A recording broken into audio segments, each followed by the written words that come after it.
Trent Alexander-Arnold sera un futur joueur du Real Madrid. En tout cas, ça bouge beaucoup à Madrid, mais est-ce que l'avenir d'Ancelotti est totalement scellé?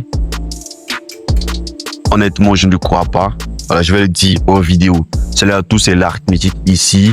Je suis un gros fan du Real Madrid. Si tu l'es aussi, on pense qu'on va kiffer ensemble. Voilà, je vais parler du transfert d'Alexander-Arnold. Ensuite, je vais parler de la situation contractuelle de Ancelotti ici, le Mister va quitter effectivement le Real Madrid ou s'il y a une possibilité qu'il reste. Et je vais le dire aussi mon avis si je souhaite qu'il reste ou pourquoi on doit le changer et tout. Et les différentes recrues dont le Real a obligatoirement besoin de recruter pour être compétitif la saison prochaine.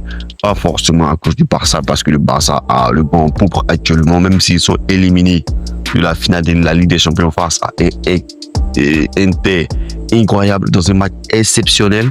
Non, pas forcément parce que le Real n'a pas vraiment besoin du Barça pour voilà, mais je pense que pour challenger ce Barça là qui est vraiment incroyable cette saison, nous sommes un peu dans l'obligation de recruter, même si cet effectif là est déjà incroyable, mais je pense qu'il nous manque des postes clés et des joueurs qui sont beaucoup blessés, surtout que on doit être compétitif dans la prochaine Ligue des Champions qui arrive et tout. Voilà, donc le Barça n'est pas la hantise du Real Madrid comme c'est le cas à l'inverse. Voilà, donc déjà la signature de Trent Alexander-Arnold est une chose exceptionnelle. Je pense qu'on manquait véritablement de latéral 3 de métier. Et là, on l'a maintenant avec Trent Alexander-Arnold, même si c'est pas encore signé, mais je pense que c'est quasiment acté.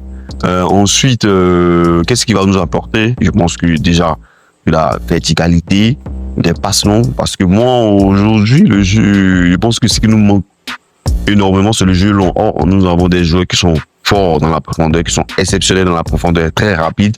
On a besoin de quelqu'un qui sait faire enfin un centre. Voilà, parce que on a des joueurs qui sont bons dans les petits espaces, qui sont bons dans les frappes de loin et tout, mais on n'a pas un joueur qui a un bon jeu long. Lorsqu'on a perdu une course, on a perdu un point et vraiment prioritaire, vraiment une grosse partie de ce que fait l'ADN du Real Madrid.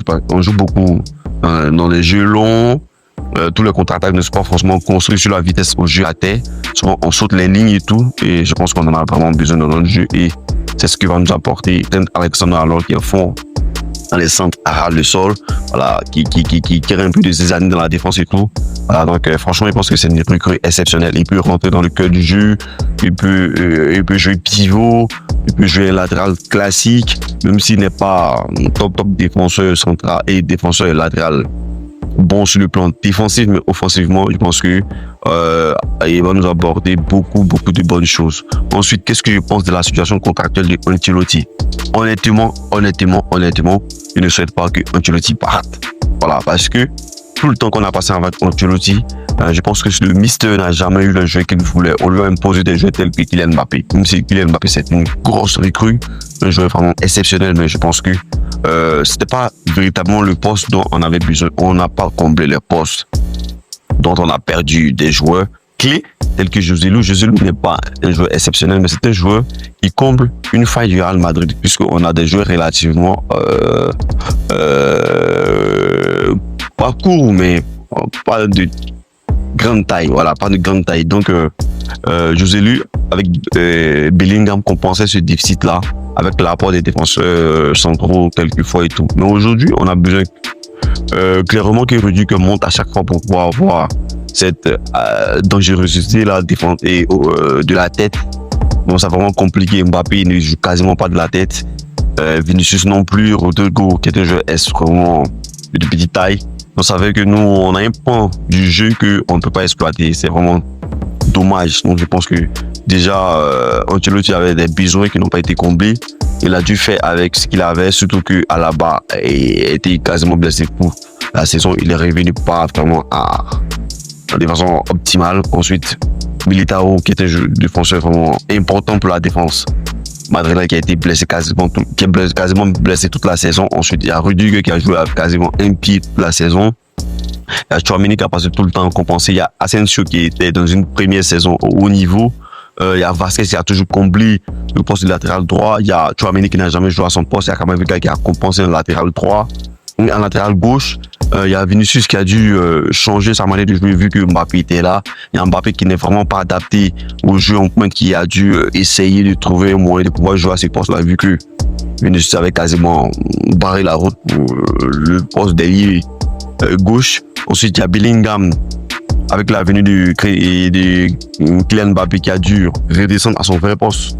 Dont l'année passée, on avait inventé un poste pour qu'il puisse être beaucoup plus impactant dans le jeu du Real Madrid. Il y a Rodrigo qui a passé toute la saison à essayer de compenser un poste qui, depuis le départ, n'est pas le sien. Ensuite, il y a Valverde qui a passé tout le temps à jouer, à combler toutes les lacunes. À chaque fois qu'il y avait un manque où le besoin se faisait ressentir. Il y a Modric qui n'est plus totalement au niveau physique. Il y a la frustration du Brahim Diaz qui a besoin de beaucoup plus de temps de jeu avec ses performances qui sont vraiment au haut niveau. Il y a Boule qui a été beaucoup frustré avec qu'on découvre vraiment prêt pour le haut niveau en cette fin de saison. Il y a Hendrick aussi qui a un très peu de temps de jeu qu'on le voit, qui a un fort potentiel, mais qui a besoin de temps de jeu pour s'exprimer. Donc, il y avait tous ces trucs-là qui étaient autour de Carlo Ancelotti que ce monsieur a dû gérer. Est-ce que vous pensez qu'un coach tel que Xavi puisse gérer ce genre de situation-là? Je ne crois pas. Je pense que le Real est un club complexe qui est difficilement gérable en fait. Voilà, on n'a pas dit qu'on n'en a pas besoin d'un vrai tacticien. Je ne dis pas que Mr. Ancelotti n'est pas un gros tacticien, non. Je pense que déjà au Real Madrid, le plus important c'est de gérer les stars, gérer les hommes. Ensuite, mettre la tactique en place. Une fois que tu n'as pas l'approbation de ces stars-là, de ces hommes-là, je pense que la tactique ne sera pas appliquée. Et qui de mieux qui puisse gérer cet effectif-là, ce n'est pas Mr. Carlo Ancelotti. Et le plus adéquat, le plus adapté à gérer ces joueurs-là. Et franchement, il mérite qu'on lui donne sa chance, qu'on lui donne des jeux, enfin qu'il veut, qu'on comble les différents postes, des doublures déjà qu'on recrute où les gens sont blessés, qu'on se sépare. Des joueurs tels que Vasquez qui ont beaucoup donné mais qui ne sont plus vraiment au niveau. Des joueurs tels que Modric qui ne sont plus au niveau. Ensuite, Alaba qui sont beaucoup blessés, qui peuvent aider ailleurs. Voilà, pour qu'on soit vraiment compétitif, qu'on puisse challenger tous les clubs droit dans les yeux sans avoir des déficits sur un poste, combler sur un poste. Et ça, c'est pas de leur faute, mais c'est de notre faute vu qu'on ne fait rien pour remédier à cela. Donc, je pense que Carlo Ancelotti reste pour moi à l'heure actuelle le meilleur candidat pour occuper le poste de coach pour Real Madrid. Et voilà, c'est sur la question. Ensuite, quels sont les recrues probables que je pense pour le Real Madrid? Déjà, on a besoin d'un défenseur central. Voilà, on a besoin d'un défenseur central de métier. Voilà, qui ne sera pas forcément titulaire, mais quelqu'un que c'est déjà son rôle, qui peut compenser, qui peut accepter aussi d'être sur le banc. Voilà, parce que lorsque les titulaires vont revenir, ça sera vraiment compliqué pour lui et laisser enfin terminer à son poste. Ensuite, on a besoin d'un latéral droit, voilà, tel que Théo Hernandez. Je pense que c'est un très bon profil, connaît le club, connaît l'institut, connaît les couleurs, il aime le club et tout. Et c'est je pense qu'il a été formé au Real Madrid, donc je pense que il pourra vraiment s'acclimater dans ce club-là. Ensuite, au milieu de terrain, il y a la piste dont tout le monde parle, Zubimendi. Je demande à voir. Je ne le pense pas prêt pour le Real Madrid, mais vu qu'on en parle, que c'est une bonne sentinelle, alors ok, pourquoi pas. Ensuite, je pense qu'on a besoin d'un milieu de terrain offensif. Bon, il y a Regisner du Milan AC que j'aime beaucoup, voilà, qui est fort, qui a un jeu box-to-box, pas aussi rapide que Valverde, mais qui a un abattage aussi, je pense, assez similaire, qui peut vraiment apporter. Voilà. Pour le défenseur central, je n'aurais pas cité des noms, mais je pense pas que Saliba soit la recrue parce que, à mon sens, il est un peu trop lent. Voilà, je pense, j'opterais plus pour un défenseur prometteur, voilà, qui a déjà un fort potentiel, qui est déjà très bon. Voilà, voilà, qui sera sur le banc et tout, au moment où il va prendre le temps de vraiment s'affirmer dans le club et tout, même si Saliba n'est pas assez âgé, mais franchement, le profil de Saliba, je n'aime pas tant. Ensuite, en attaque, on a besoin d'un profil à la Mitrovic, un attaquant qui est baraqué, qui a un bon jeu au but et tout, voilà, dans ces profils-là.